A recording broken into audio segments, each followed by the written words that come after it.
Bom dia, boa tarde, boa noite. Mais um episódio de Investimento à Beça, hoje com meu amigo Fernando Gaudi. Tudo bem, Gaudi? Tudo bem, Bessa? Como é que você tá? Estou super bem, muito honrado aqui. Um prazer ter você aqui comigo, tudo bem? Que é isso, eu que agradeço o convite. É um prazer estar aqui e poder falar aí com os ouvintes, os espectadores do seu programa. Obrigado. Fernando, se apresenta para o pessoal te conhecer. Quem é Fernando Gaudi? Legal. Eu posso, acho que contar um pouquinho da minha trajetória, né? Então, eu iniciei minha carreira como acadêmico, pesquisador, né? Focado em temas principalmente de finanças, mercado de capitais, contabilidade. Aí depois eu fiz uma migração, resolvi empreender, também Olha, relacionado ao mercado de capitais, mercado financeiro de uma maneira geral. Depois eu acabei tendo uma experiência como regulador, né? Fui diretor da CVM, uma oportunidade incrível de aprendizado, de sim, acompanhar, sim. sem dúvida, né? Eu costumo brincar que lá só chega a bola quadrada, né? São só assuntos complexos para serem resolvidos, mas é um aprendizado incrível. E depois eu fiz uma migração para uma grande instituição, mercado financeiro, mercado de capitais. Hoje eu estou na Bradesco Asset, enfim. Então acho que tive aí alguns chapéus diferentes ao longo da minha trajetória e a ideia é compartilhar um pouco aqui disso com o pessoal. E o Fernando hoje, né, você está basicamente muito com inovação, tecnologia, processo. Estamos falando muito de futuro, né? Fernando hoje está militando muito no futuro. Exatamente. Então, hoje eu estou numa área que é de estratégia e inovação, então a ideia é justamente fazer o link de tecnologias com a visão estratégica do negócio. Como é que a Tá. gente usa, entende e aplica na prática, no dia a dia, as novas tecnologias, eu acho que a gente vai falar bastante sobre esse assunto aqui, Sim, mas tudo isso alinhado aos objetivos estratégicos do negócio, né? Porque tecnologia por tecnologia, ok, é bacana, né? Mas no mercado financeiro nós não somos empresas ou desenvolvedores de tecnologia em si. Nós somos tá, grandes usuários. Então, fazer essa conexão, eu acho que é fundamental. tá. E me diga uma coisa, antes da gente começar, que você desse uma conceituada sobre inovação. O que que para você é, ou quais são os impactos de inovação? Por que que ela é importante, inovação? Inovação muda o mundo. É extremamente importante. Hum, Mas aí a gente tem inovação que acontece ali na ciência básica, né, nas universidades, nas pesquisas, segue toda uma metodologia, e isso vai, em algum momento, impactar a sociedade, seja nas empresas, seja no uso no dia a dia das pessoas. Então, a cultura de inovação é um diferencial, seja para os países que são mais desenvolvidos e conseguem gerar novas tecnologias e dominar essas tecnologias, tá. seja para as empresas, né? Então, hoje a gente tem, sem dúvida nenhuma, muitas das tecnologias novas sendo geradas, concentradas ali no eixo Estados Unidos, China, O eixo do né? Pacífico, né? Então, certamente isso tem um impacto grande, a gente visualiza isso no crescimento dessas duas economias, né? Verdade, Na bem dominância que notado. essas duas economias têm. Investimento massivo em pesquisa, investimento massivo em educação e incentivo grande à inovação. Então, acho que essas são as características importantes dos países que querem, né, se desenvolver e estar na ponta aí do crescimento econômico. Você falou tudo, né? Educação, tecnologia, aplicação da tecnologia, Pois é, realmente. né? E aí, quando você olha, fala tudo isso, você olha realmente quem está na ponta, China e É, Estados Unidos, né? É pois é. impressionante. Você pegando um pouquinho, descendo agora aqui para o nosso mercado, ou melhor, pegando mais global ainda, quais são as tecnologias hoje que você acha que são as tecnologias que são dominantes? O que que você acha? Vamos dar uma palhinha, assim, um primeiro de fazer um top-down. Legal. Eu acho, Bessa, que a gente tem três hoje que está todo mundo falando, né? Não tem como deixar de falar, que são a IA, inteligência artificial, mas mais especificamente a generativa. Depois a gente pode até falar um pouquinho sobre a diferença entre a IA de uma maneira mais geral e a IA generativa, que é essa nova maneira da IA que revolucionou o modo como o ser humano interage com a tecnologia. Tá. A outra é blockchain, é uma tecnologia que já está há algum tempo aí no mercado, mas que também trouxe mudanças significativas e tem impactos importantes no mercado financeiro, inclusive. E uma outra que a gente costuma dizer, em inovação você tem três tipos de horizonte, L1, L2, L3, né? Opa, essa eu não conheço, L1 não. são aquelas tecnologias que já conseguem ser implementadas ali mais no curto prazo.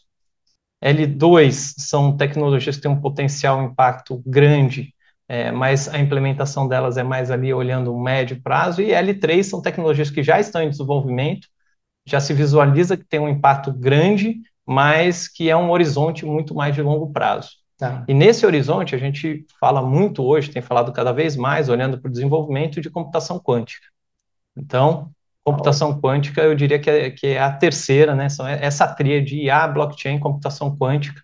Mas a computação quântica a gente está falando de aplicação no futuro não próximo, certamente, né? Quando Então você, tem muita assim, um coisa. chute assim, só para ter, tá falando Puta, 10, 20, difícil, 50, hein? 100 anos, estamos É falando de quê? difícil. Não, eu acho que não tanto, mas aí, para a gente ter um horizonte melhor, entender como essa tecnologia vai poder impactar na prática, eu acredito que 5 anos, 10 anos, é um horizonte que eu chutaria, mas aí é um chute mesmo. Não dá para se 10 arriscar anos? muito aqui, não é? Pô, 10 anos, para mim, pensando em tecnologia, é um curto, hein? 10 anos. Para entender como é que ela Ah, para entender. pode, de Tá, fato, ser aplicada e se vai ser possível colocar isso em escala, enfim, está se desenvolvendo muito rápido, a gente vê aí alguns desenvolvimentos que estão sendo anunciados pelas grandes empresas de tecnologia, normalmente nesse eixo que a gente comentou lá no tá, início sempre, né? do programa, mas ainda é uma distância muito grande para colocar isso em escala para o grande público. Tá. Conta uma coisa, Fernando, tentando agora aterrissar um pouquinho, Uhum, assim, eu gostaria que a gente falasse um pouquinho de cada uma dessas tecnologias. legal. Mas antes, eu queria dar um overview assim, para a nossa audiência, Uhum, tangibilizar. uhum, Essas tecnologias uhum. que você falou agora, talvez não a quântica, porque é um negócio muito para frente, né? No seu dia a dia. Mas tem um 75, aí com impactos, FDIC, que é um produto que vem crescendo muito, falando só de produtos mais de asset, mas você pode falar de outros produtos também. Claro. E regulação é uma coisa que faz produto. Regulação molda, ela dá um jeito, ela dá um contorno para os produtos. E ela é sempre reativa, né? Uhum, Não consegue imaginar tudo. Então, dá um panorama aí, como é que essas inovações elas estão impactando hoje o teu dia a dia uhum. e como é que a regulação tem sido ou um entrave ou tem sido alguma coisa que tem ajudado.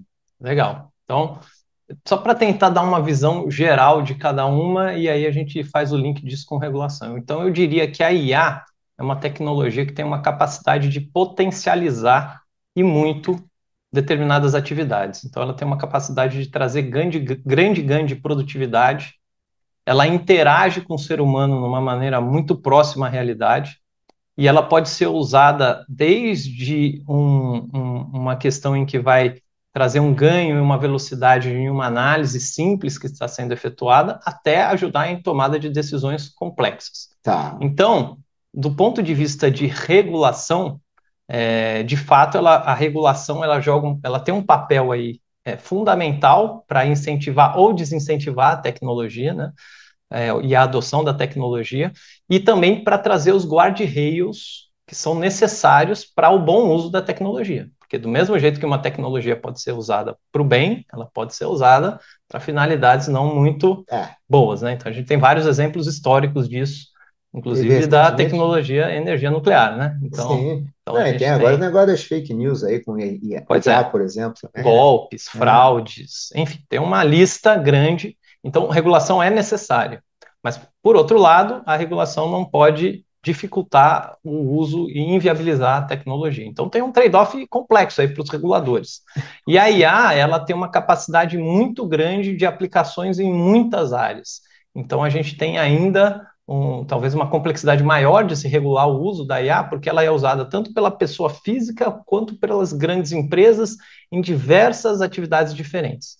né? Então, uma das coisas que tem, a Europa já tem uma regulação sobre IA, então é um mercado que já tem uma regulação sobre IA.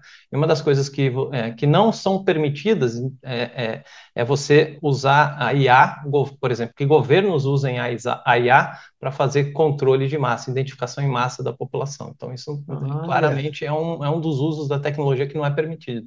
Outra coisa que nas regulações que estão sendo discutidas internacionalmente se coloca é que, de uma maneira ou de outra, quando a IA é usada para tomada de decisão, você tem que ter um ser humano supervisionando essa tomada de Tem que decisão. ter um CPF responsável. Tem que ter um CPF responsável. Então, essa é uma discussão regulatória importante que, em algum momento, ela está sendo feita, né? Mas ainda a gente não tem uma regulação clara no Brasil, por exemplo, nem no mercado norte-americano, especificamente sobre IA, mas que na Europa já existe, mas é um assunto importante. O segundo assunto é o blockchain. Eu digo que a blockchain ela é uma tecnologia que tem a capacidade de descentralizar, ela é uma descentralizadora. Então, você consegue fazer operações ou transações de uma maneira descentralizada, sem precisar de uma entidade central controlada ali, seja por um governo ou por uma grande instituição, e você consegue transacionar de maneira segura entre indivíduos que podem estar em qualquer lugar do planeta. Quando Então, você fala de centralizar, por exemplo, muitas das coisas que a gente tem hoje, você tem um intermediário no meio, alguém que exato. assevera que existe. Tá? Quando você fala de centralizar, Você tira esse intermediário no blockchain, você tem uma transação direta entre as partes, tá. e essa certificação e esse papel de verificação que normalmente você tem no mercado tradicional, ou seja, numa transação realizada no mercado tradicional, que é importante você ter esse lastro, a verificação, ela é feita por meio da tecnologia que é a criptografia, que é o grande diferencial dessa rede chamada blockchain, que você consegue fazer transferências de informações de uma maneira criptografada em rede que ninguém consegue quebrar. Né? Então, isso que viabilizou o Bitcoin e outras criptomoedas, por exemplo, e isso que viabiliza o envio de centenas de milhões de dólares ou de vários tipos de moedas hoje por stablecoins entre pessoas no mundo inteiro. Então, outro dia eu ouvi uma analogia que eu achei muito interessante. Né? No passado, você, para enviar uma carta do Brasil para a Europa, você demorava ali dias ou meses, né? Ou você podia enviar por avião, por navio, enfim, depende da. Mas demorava, né? Era a tecnologia que tinha. Como é que você fazia uma comunicação de pessoa para pessoa em dois continentes diferentes? Hoje você envia um WhatsApp instantâneo. Né? Para você enviar dólar ou qualquer moeda hoje, num país aqui do Brasil, por exemplo, para um país no leste europeu, por incrível que pareça, vai demorar alguns dias. Leste europeu? Ou, Porque não tem. ou qualquer outro país, não precisa ser leste europeu. Tá. Transações grandes demoram alguns dias, né? Você usar o mecanismo tradicional. Porque tem toda essa questão de verificação, enfim. Se você usa blockchain e aí você faz uma transação por meio de stablecoin, é uma transação imediata. Então, é um bom paralelo para a gente entender o que a tecnologia traz e que pode trazer de inovação dentro desse mercado, por exemplo, de pagamentos, dentro do mercado de investimentos, que você passa a ter novos ativos, enfim, mercado que funciona 24/7. Então, tem características diferentes do mercado tradicional. E, para terminar, computação quântica, que é aquela mais distante. Estudar tudo, uma computação quântica vai ter que sair do zero. Pois é, mas basicamente ela muda a maneira tradicional, com a computação tradicional, que é 0 e 1, né, bits e bytes, e ela traz um conceito que chama qubit, mas que basicamente o que isso pode trazer em relação ao que existe hoje? Uma aceleração exponencial da capacidade computacional. Então, essa aceleração vai fazer com que os computadores atuais para determinadas atividades eles pareçam máquinas muito rudimentares em relação ao que o computador quântico pode fazer. Então, um computador quântico, na época que ele tiver desenvolvido, ele tem uma capacidade computacional muitíssimo maior do que qualquer computador tradicional. Então, por exemplo, uma enésima potência, um negócio assim. várias vezes, exponencial mesmo. E ele consegue resolver problemas que computadores tradicionais levam milhares de anos em segundos. É como mal comparando quando a gente pegava aquelas planilhas enormes de controladoria, hoje um Excel faz tudo em uma hora. Só que Pois é é, em peso um minuto, em um né? É um minuto. negócio, é exatamente isso. Então, quando você tinha. Meu sogro conta muito essa história. Ele trabalhava na área de orçamento de uma grande empresa, setor de siderurgia, na área de planejamento e orçamento. E aí eles ficavam fazendo lá a projeção, orçamento durante uma semana. Era aquelas planilhas enormes, o papel mesmo, Papel. né? Sequencial, tal, ligando tudo. Aí, agora vamos mudar uma premissa lá no início. Aí tinha que voltar e Nossa! refazer tudo. Isso era um processo que demorava às vezes meses, né, para você finalizar.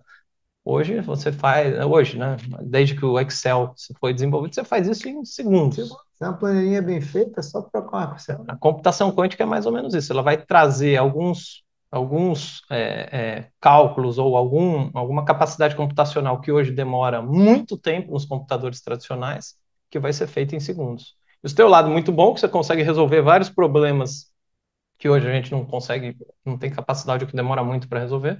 Mas, por outro lado, traz vários desafios, por exemplo, a questão da criptografia. Hoje, todo o sistema bancário no mundo inteiro é baseado numa criptografia tradicional que o computador quântico tem a capacidade de quebrar em segundos. Trazendo em miúdos, ele consegue quebrar qualquer senha, descobrir qualquer senha em segundos. Então, o que já existe hoje? Já existe hoje a criptografia quântica, Já que existe. as grandes empresas de tecnologia já estão trabalhando nisso, porque são criptografias que são resistentes a computadores quânticos. Eles saem do modelo tradicional. Eu não quero entrar muito na técnica aqui, até porque eu também Não, não sou especialista no imagino quase assunto, ninguém seja, né? mas a criptografia tradicional é baseada em conceitos que usam números primos, né? E como Tá. é que você chega lá nos números primos? Então você sai desse conceito para usar um conceito mais complexo que nem o computador quântico consegue resolver rapidamente.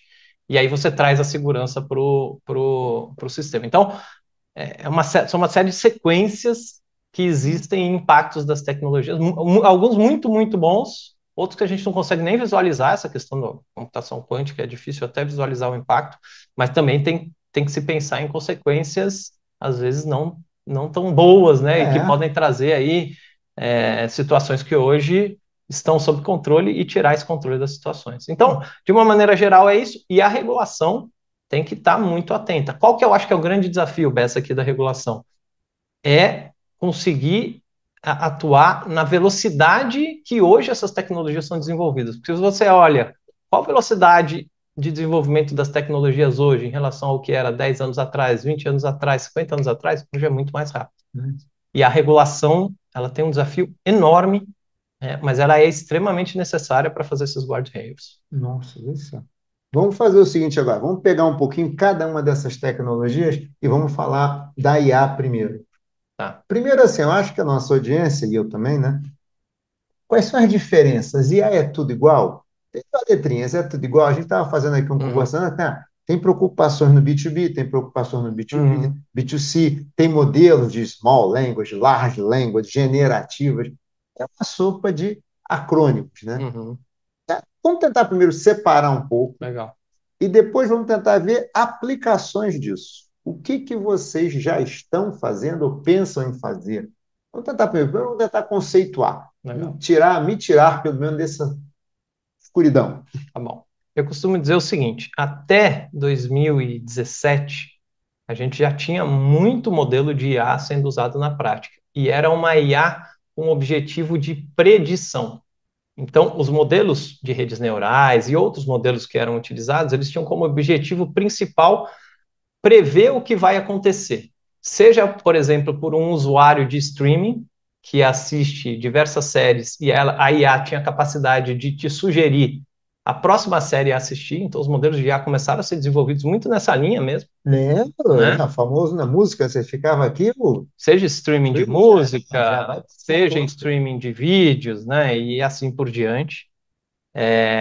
Então se desenvolveu muito com essa capacidade de fazer previsão, né? Previsão de receita, previsões macroeconômicas e assim por E aí, diante. estatística, né? Pega lá, Estatística bota pega os um conjunto dados, enorme de dados treina os modelos com base nesse conjunto enorme de dados e tenta prever o que vai acontecer no futuro. Esses eram os modelos de IA até 2017. Em 2017... 8 anos atrás só. 8 anos atrás.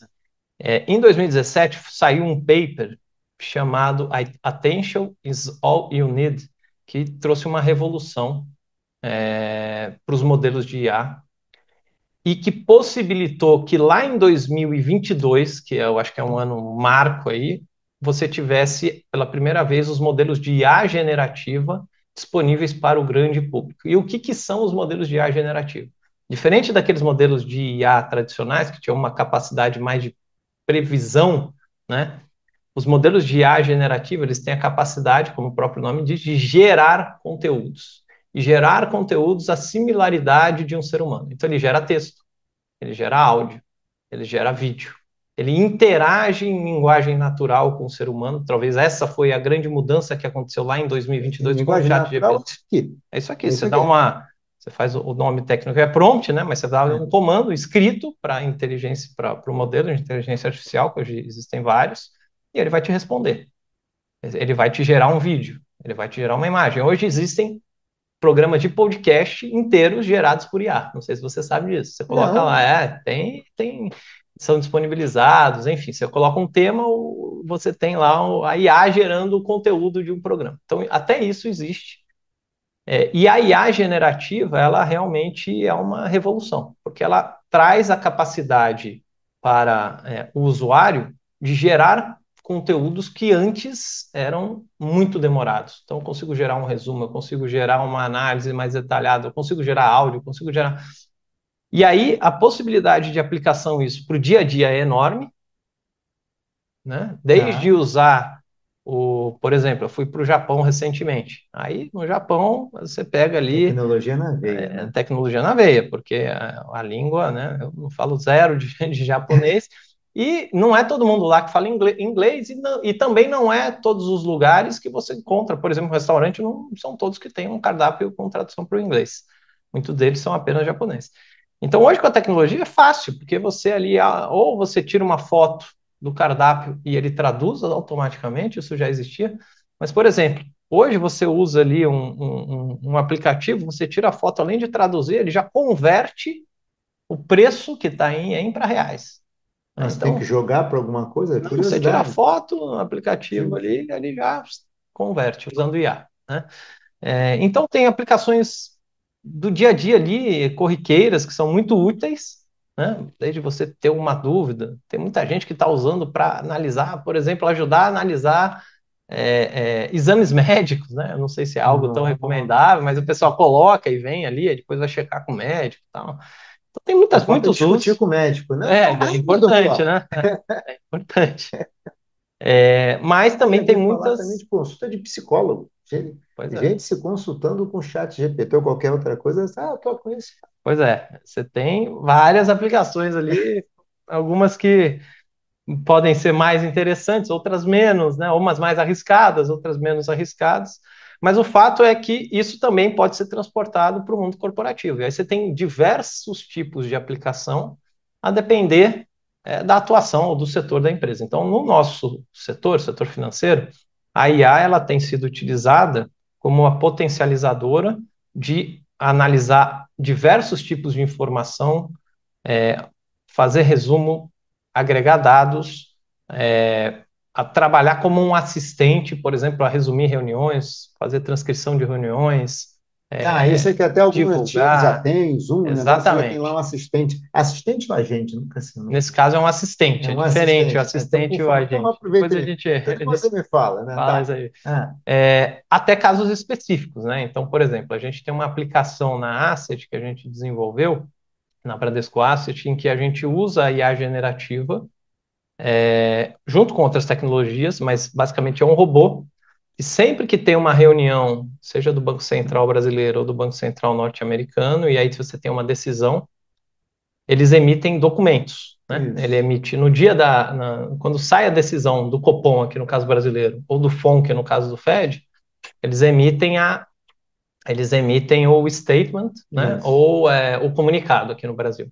Então, a IA vai lá, lê esse statement, lê esse comunicado, e a gente gerou uma métrica, um indicador, chamado indicador Bradesco-Rock-Dove, que vai de -1 a 1, para dizer o tom, se aquele tom é mais rock, né? Ou mais contracionista, ou mais Dove, mais expansionista. Então, quanto mais próximo de 1, mais rock, quanto mais próximo de -1, mais Dove. E isso é feito tanto para o comunicado quanto para a ata. A ata é divulgada uma semana depois aqui no Isso. Brasil, no Banco Central Americano, normalmente 3 semanas depois. É um documento bem mais longo, bem mais extenso. E qual é a vantagem disso?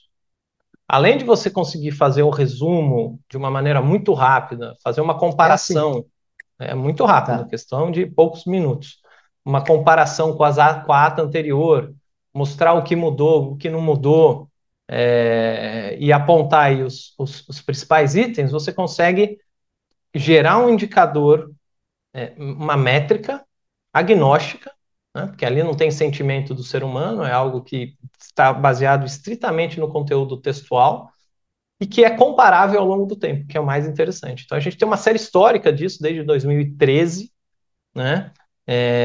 E que a gente usa, enfim, pode Mas ser você usado em teve que essas regras de modelagem e tal. análise, você teve que Não, a gente teve todo um processo de desenvolvimento interno, criar com a metodologia, metodologia. testar, validar o índice. Mas só para você ter uma ideia, né, aqueles que estão nos ouvindo aqui, nos assistindo, que têm mais conhecimento de mercado financeiro, hoje a gente tem esse indicador disponível na Bloomberg. Então, se vocês procurarem lá indicador Bradesco Rock Tove, um indicador gerado por inteligência artificial, que foi desenvolvido por nós, né, dentro do Bradesco, e que está disponível, né, para quem queira acessar aí, né, na Vou Bloomberg. procurar. Então é um negócio bacana, é uma aplicação assim, real. E aí a gente tem várias outras aplicações que a gente está desenvolvendo internamente. Eu vou te fazer uma pergunta sobre processo, mas antes disso, quando você fala que desenvolver uma aplicação significa que você interagiu com a inteligência artificial e ela foi fazendo tudo? Ou significa que você teve que programar, juntar coisas diferentes, sistema A com sistema B, o aplicativo, linguagem A com a linguagem B? Sim, você teve que fazer Bom, uma programação mesmo, não é é, só chegar, fulano, faça isso, isso, isso. Não, também não é tão não, simples. não é tão simples. A gente, na verdade, não sou eu, né? Tem um Sim, não, time não, ali, sei, não todo tinha, dedicado, imagina. muito capaz, Algumas aliás. pessoas de tecnologia pura. A gente tem uma parceria ali entre a Bradesco Asset, o Inovabra, que é a área de inovação do banco, e que ajuda em todos esses experimentos que a gente faz. A área o departamento de economia do banco, que chama DPEC, o nosso departamento de economia dentro da Asset, enfim, é um conjunto ali de, é, é, de interações que acontecem e de pessoas que estão ali, enfim, programando mesmo para viabilizar tudo isso. A IA, ela viabiliza esse papel de você conseguir ter uma tecnologia hoje que leia um documento, consegue entender e extrair de uma maneira muito rápida, muito precisa, o conteúdo textual. Isso não Tá. era possível de ser feito, sei lá, 5 anos atrás. Isso Sim. né? Então, pensando, né? Ou era muito difícil, ou dava para fazer, mas era de uma maneira muito menos é, adequada, vamos assim dizer, do que hoje. Então, existe já tem toda uma literatura, inclusive, de análise textual, do desenvolvimento disso, mas a tecnologia da IA generativa ela deu um salto muito significativo para a aplicação disso de uma maneira muito mais precisa, muito mais adequada, muito mais rápida. Nossa. E processo de trabalho? Assim, algum processo, você já consegue perceber IA em algum processo que antes você, ou ele demorava muito, ou ele era muito sensível a falhas, e agora colocando a IA no meio do processo, ele ficou mais seguro, mais eficiente. Tem alguma coisa que você já tenha visto, tal? Tem alguns processos que a gente está desenvolvendo internamente com esse objetivo, né, para fazer com que análises que são realizadas no dia a dia, no cotidiano ali das atividades, sejam feitas de uma maneira mais rápida, né? Então, isso a gente está desenvolvendo. E você tem outras aplicações, desde desenvolvimento de código também. Então, hoje, cada vez mais, quem programa usa a IA para ajudar na O programação. programador chega lá e bota lá, faz um código assim, assim, assim. Pode ser isso, pode É, ser ele faz um código, analise meu código, melhore meu código, otimize meu código, revise se tem algum problema. Então, tem esse tipo de aplicação. Tem aplicação ali mais corriqueira no dia a dia que traz um grande ganho de eficiência. A gente comentou, né? De você ter uma IA participando de reuniões e fazendo as anotações. Você tem IA hoje que é utilizada para ajudar, por exemplo, na leitura dos transcripts de conference call. Então, sempre que uma empresa divulga resultado, ela faz aquela conferência com os Isso. analistas, e aí você tem os principais executivos da empresa, né, falando sobre o desempenho, os analistas perguntam. Então, normalmente isso é um documento longo, e hoje você consegue usar a IA para fazer essa Nossa. transcrição, fazer a leitura, resumir os principais pontos e extrair o sentimento do conference call. Então, pô, pelo jeito que, pelas respostas aqui, os executivos estão com um tom otimista, pessimista, Mas você tem quais que foram os treinar ela principais também para ela saber. tem modelos que têm, sim, tudo isso tem que ser treinado, etc. Aí existe, a gente tinha falado, né? Tem esses modelos que são os mais comerciais, ChatGPT, Gemini, o Claude, e tem vários outros modelos, né? Que são os LLMs, os Large Language Models, e que eles são treinados aí com o maior número de informações possíveis, e você tem os Small Language Models, os SLMs, que você pode treinar num conjunto mais específico ali de informações. E aí, dependendo do que você quer uma IA com conhecimento mais geral, uma IA que vai atuar, por exemplo, com conhecimento financeiro mais específico, conhecimento jurídico, e assim por diante. Então, outro exemplo, comparação de documentos. O que Ah, mudou de uma versão A para uma versão B? Com a IA você consegue fazer isso entre vários documentos e identificar quais foram as principais mudanças. Então, adendos contratuais, opa, contrato é uma para maravilha também. regulamento de fundo, enfim, tem uma série de aplicações que a gente pode pensar e implementar aí E com já a IA. estão implementando alguns. A gente não consegue fazer tudo, mas óbvio, né? Tudo a gente também sempre tem que lembrar que tudo isso tem um custo. Então, você usar a tecnologia de uma maneira adequada, você precisa ter governança, precisa ter proteção de dados, né? Fazer a avaliação adequada de que são dados sensíveis, o que não são, enfim, colocar os guardrails adequados. Você tem que contratar um desses modelos. E, obviamente, que dentro do mercado financeiro, tudo isso é muito importante para você aplicar a IA de uma maneira adequada. Então, isso tem um custo. Então, tem várias possibilidades de aplicação e normalmente a gente vai elegendo algumas ali para fazer alguns experimentos, cria metodologia, valida a metodologia, funcionou, aí a gente coloca para produtizar. Então, esse tem sido o fluxo, só que esse fluxo não é um fluxo de um dia para a noite, não. É um processo Não, que imagino. demora meses. A gente tem projeto lá que a gente está experimentando, desenvolvendo há mais de um ano, mais do que isso, para fazer com que ele fique acurado o suficiente para a gente realmente poder colocar em prática. Então, é um aprendizado até para nós, porque a tecnologia é muito nova, né? Então, Não, é por isso que eu mesmo. falei, tem uma equipe ali de especialistas, engenheiros, cientistas de computação, economistas, contadores, pessoal que interage, porque você tem que ter essa troca, tanto visão de negócio quanto visão mais técnica de tecnologia, e você tem que fazer as duas coisas conversarem. Então, isso também é um desafio interessante para que a solução seja realmente Sim. usada na prática. Nossa, não. E pelo. Agora, no ponto ela de fato cria eficiência. Sem Então, dúvida. tudo que você A falou, gente ela tem, pode ter um custo, tal, mas ela se paga. ela tem que se pagar, né? Não, Senão, então, ok, tem que se pagar, então não paga, e né? essa é uma análise, inclusive, que nos projetos em que a gente faz avaliação, a gente sempre olha para o VPL do projeto, que é isso, tem que, poxa, o projeto se paga, né? Mas o que a gente tem notado principalmente em termos de ganho de produtividade, o que a IA consegue fazer hoje é muito impressionante em diversas situações. E eu não tenho dúvida que isso vai evoluir logo, ainda, como a gente falou, né? Você tem que ter um ser humano por trás, se olhando, avaliando. Então, hoje o grande uso é para ganho de produtividade.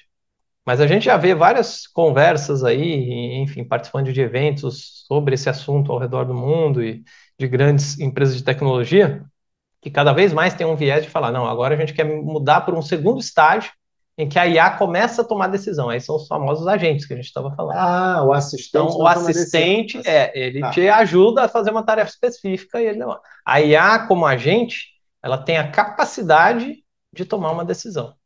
Então já é um segundo estágio, enfim, e é algo que está começando a se difundir atualmente, né, aí no mercado corporativo. Mas eu acho que as aplicações a gente vai ter que entender bem situações que dá para fazer, que não dá para fazer.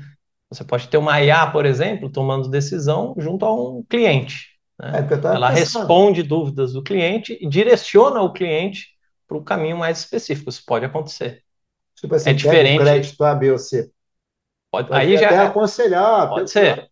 pega essa linha de Ou crédito. coisas mais simples, né? Um cliente pode ligar com uma dúvida específica em relação a algum produto, ela tira a dúvida do cliente e direciona para o produto que faça mais sentido. Isso pode ser. Tá. E você pode ter ali também uma IA no futuro, né, que tome, que faça esse direcionamento para investimentos. Então, hoje ainda, eu acho que é uma realidade um pouco distante, mas provavelmente isso deve começar a ficar cada vez mais próximo aí. Olha, a gente tem que falar de blockchain também, então eu vou ter que Tá começar bom. a puxar essa fila também. Mas existem hoje já no mercado ferramentas especialistas já que já estão se consolidando, ou uma para mercado financeiro, uma para. Tu já estava vendo, por exemplo, tem uma IA, por exemplo, para produção científica, paper científico. Então, na Uhum, academia já tem um IA, que eu uhum. esqueci o nome agora, o pessoal está usando mais. Já tem alguma coisa para mercado financeiro? Já existe uma IA que já está se destacando, ou ainda não, está todo mundo meio que concorrendo ainda.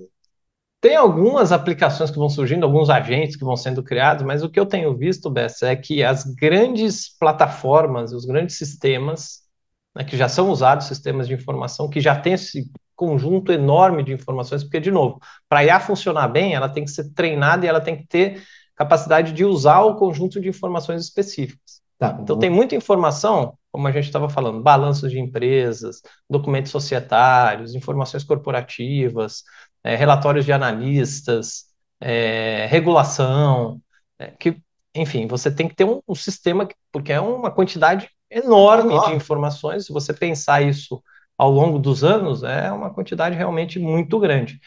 E tem alguns sistemas que já têm isso, porque eles foram construindo isso ao longo do tempo. Então, o que eu tenho visto é alguns desses sistemas têm tentado e tem no roadmap trazer a IA para ser usada como assistente dentro dessa base de conhecimento, que é uma IA mais específica que vai olhar para aqueles documentos, né, vai evitar um pouco questão de alucinação, tem aquela questão que ainda acontece. A IA generativa, por conta da maneira como ela é estruturada, ela não lida muito bem com números, né? Tá, Ela é boa para lidar, gerar texto, etc. Quando a gente vai para tratamento numérico, aí normalmente a IA generativa, o que, que é feito hoje? A IA generativa chama uma outra ferramenta, um outro aplicativo que normalmente não é IA, mas que trata bem do número, aí ela roda o problema lá dentro, aí ela traz a resposta e continua. tá. Então, isso é algo que não era feito antes. A IA, quando ela tentava lidar com números, a gente chama, alucinava, né? Ela traz uma resposta que não necessariamente é Nada a ver. certa. Agora, essa questão da alucinação, que acontecia muito com números em outras situações, está reduzindo cada vez mais. A gente percebe isso nos modelos iniciais, lá em 2022, 2023, ela alucinava facilmente, vamos assim dizer. Hoje está cada vez mais difícil, mas ainda tem isso. Então, você não pode também acreditar que a IA vai resolver qualquer tipo de problema. É muito importante entender as suas limitações, e uma das limitações é esse tratamento com números, com dados numéricos, e aí tem algumas maneiras de lidar com isso. Fernando tem uma história boa, que é como é que é, a IA vai ser boa, é muito boa para quem não, como é que é, É, sabe, isso é uma essa dica é até uma, para meus alunos aí, hein?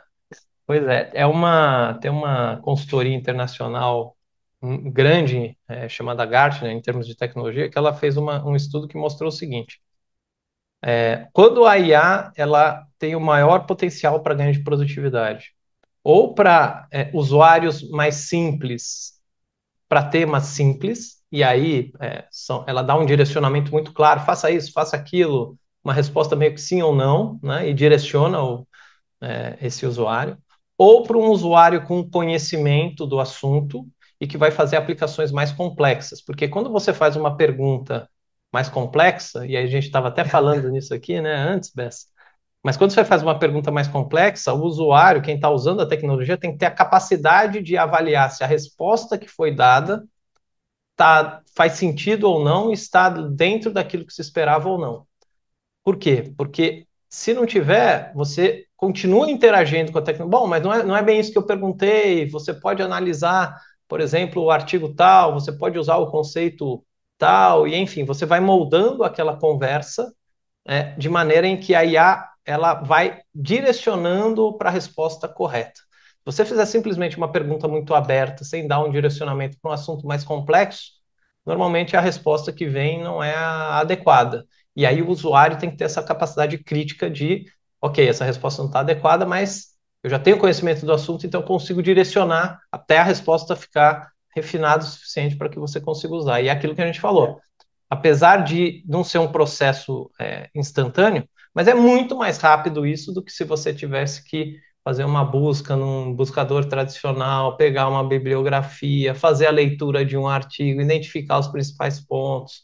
Enfim, só para dar um exemplo, por exemplo, no caso de preparação de alguma apresentação, algum Sim. tema que você precise fazer, né? Não, muito boa, muito boa. Bem, vamos falar de blockchain, que a gente está caminhando ali para o fim, mas não dá para não falar. E blockchain? Qual é o grande impacto que você está vendo no mercado financeiro? Pois é, o blockchain é a tecnologia que viabiliza as criptomoedas, por exemplo, entre outras coisas, mas o blockchain é a tecnologia que viabilizou o Bitcoin. Tem vários tipos de blockchain, tá? Mas vamos pensar aqui que ela viabilizou o Bitcoin.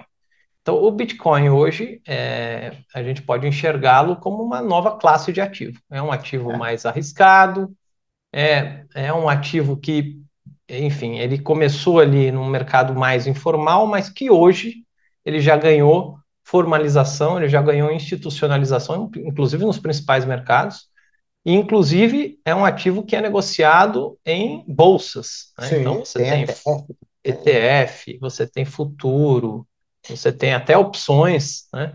E você tem um volume de negociação que é muito representativo, até comparando com ativos mais tradicionais. Então é inegável que é uma nova classe de ativo, né?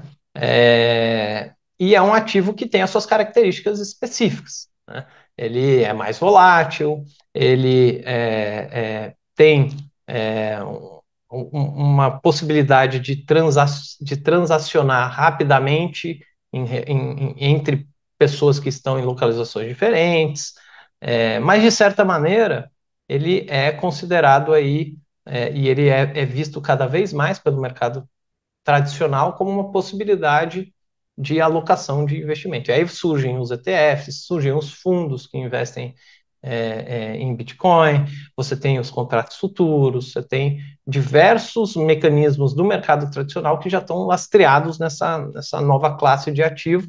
Então, o Bitcoin pode ser enxergado aí como tendo sido viabilizado pela tecnologia que é a blockchain, nesse caso específico, né? E aí tem várias discussões, né? É um ativo que não está sujeito à política econômica específica de nenhum país, de nenhum governo específico, então ele tem uma dinâmica que é independente, e essa é uma das defesas que se fazem, né? É independente e tem um funcionamento conhecido. As regras do jogo são muito claras em relação ao Bitcoin. Ele tem uma quantidade limitada que pode ser emitido, e ele tem uma taxa de crescimento, que a gente fala taxa de inflação ali, também conhecida. Então é como se você tivesse a visão da política monetária de um país que segue regras específicas que nunca mudam. Então ele é um ativo que traz, para aqueles que enxergam ele como essa classe de ativo, confiança, confiabilidade, que ele vai ter essa capacidade de evoluir, né, de reservar valor ao longo do tempo. E, enfim, então ele tem ganho cada vez mais Não, hoje adeptos, em dia, e hoje em dia, sem dúvida nenhuma, está eu em. vi alguma coisa que você parece nas corretoras você estão abrindo mais conta em Bitcoin, para Uhum. operar Bitcoin, do que para operar ação. Pois é, Hoje em dia, então, algumas tem corretoras várias estão estatísticas, divulgando e tem tal. alguns levantamentos, tem um levantamento da Ambima que saiu recente que mostra isso, enfim, então tem várias. É um interesse muito grande, principalmente das novas gerações, né, das gerações mais jovens, e ele, de fato, ele tem recebido aí um fluxo muito importante Não, de recursos, né? Então, concordo. Então, e aí tem vários produtos, né? Fundos indexados no Bitcoin, você tem fundos que têm outros criptoativos, aí a gente pode ir para algumas famílias, né? Você tem Ethereum, você tem Solana, você tem, enfim, É um monte, né? tem um monte. Nesse ponto, Gaudi, eu tenho falado com algumas pessoas, parece que tem o DeFi, por exemplo, né? Falando das finanças descentralizadas, Hum. né? Como é que você vê isso dentro do contexto financeiro? O contexto financeiro é muito, até hoje, sempre foi muito centralizado, né? E a gente tem talvez uma finanças mais centralizadas, que eu acho que, na verdade, se complementam, tá? Não acho Uhum. que uma coisa é uma ou a outra, não. Você vê isso hoje como uma oportunidade de negócios? Porque, assim, deixa eu falar isso, DeFi, Smart Contract, a gente vai falar mais É, uma série de nomes também. pois é. Como que você vê essas aplicações? Não, eu acho que de novo, tudo isso é lastreado pela tecnologia que é o blockchain, que ela consegue fazer esse fluxo de informações acontecer de uma maneira muito segura e descentralizada. E aí você começa a ter aplicações em cima dessa rede, né? A DeFi é basicamente isso. Mas é algo que ainda está em desenvolvimento, tem várias aplicações surgindo, né? Mas não surgiu alguma ainda que seja tão popular ou que tenha ganho tantos adeptos como no caso dos criptoativos, que são coisas Não, diferentes, esse tá né? Como o bombando. Bitcoin e tal. Mas é algo que tem um potencial, sim, de trazer ganho de eficiência, redução de custos, mas que ainda precisa ser testado, mais validado, alguns dos itens, mas que eu acho que é algo complementar, sem dúvida nenhuma. Você hoje lá na Asset, você já estão desenvolvendo alguma coisa, Uhum. experimentando alguma coisa? Ou A- ainda está naquela fase, eu estou Não, olhando ainda? não. A gente, em termos de criptoativos, a gente, inclusive, tá um lançamento recente que é o fundo Bradesco Bitcoin. Então, Olha, não é algo sabia não. novo, é algo novo, E é passivão, vai seguir isso? passivo, Tá, exatamente. Segue o Bitcoin, né? Então, tá. ele é focado ali em Bitcoin, que é o criptoativo mais famoso, mas é algo que a gente já está olhando, né? E, enfim, Teve demanda? então, a gente tá em Ah, lançamento, tá em tá? lançamento, tá. Em breve deve estar disponibilizado aí para o mercado. E aí a gente vai testar e entender como funciona, enfim, mas eu acho que é algo novo. Tem alguns ativos que são disponibilizados pela Ágora, né, que é a corretora do banco, que disponibiliza aí fundos também relacionados a cripto, enfim. Então tem cada vez mais disponibilização de produtos nessa linha também. Opa!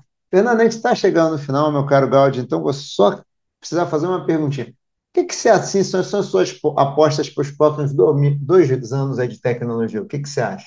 Que vão ser as aplicações? Quando você olha lá, Hudson, acho que as aplicações no mercado financeiro que, usando IA ou usando blockchain nos próximos 2 anos, vai, todo mundo vai estar usando, todo mundo é forte, vai estar bastante disseminado. O que que você aposta? Eu acho que a grande aposta hoje são nos agentes e multiagentes de IA. Muita gente. Multiagentes é um conjunto de agentes que vão, em conjunto, realizar tarefas complexas de maneira autônoma.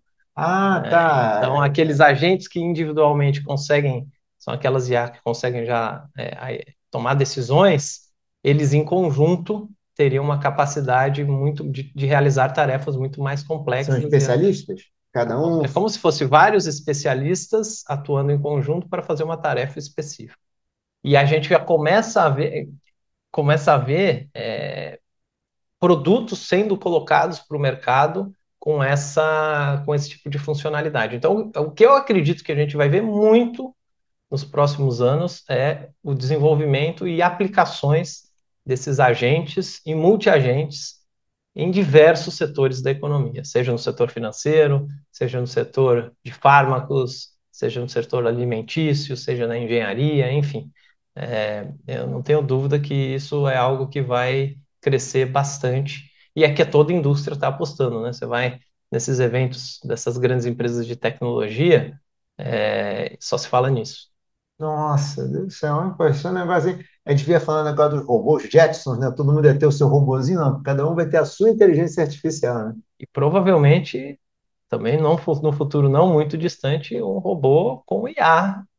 funcionando, né? Então, na China, a gente já vê projetos falando sobre isso, robôs construídos e já usando, e isso ainda está longe, talvez, de ter uma aplicação mais prática no mercado, mas acho que a gente vai chegar lá, né? Não, Não tem muito para onde fugir. Tem muito esforço e muito dinheiro sendo investido em todas essas frentes. Então, é, tecnologia, quando de fato a eficiência aumenta a produtividade, pois é, se é para trazer bem-estar, né, ganho de eficiência, de produtividade, com segurança, com com ética, segurança, enfim, com é certeza. pro bem. Mas, de novo, você tem aquela.